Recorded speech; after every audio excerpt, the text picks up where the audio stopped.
pulis na tinutugi sa kasong hulidap sa EDSA, sumuko. Itinangging sakot siya sa krimen.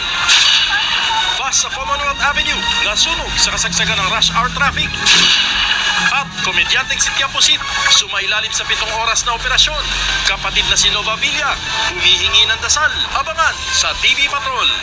I-like din ang TV Patrol Facebook page sa facebook.com/tvpatrol.abs-CBN.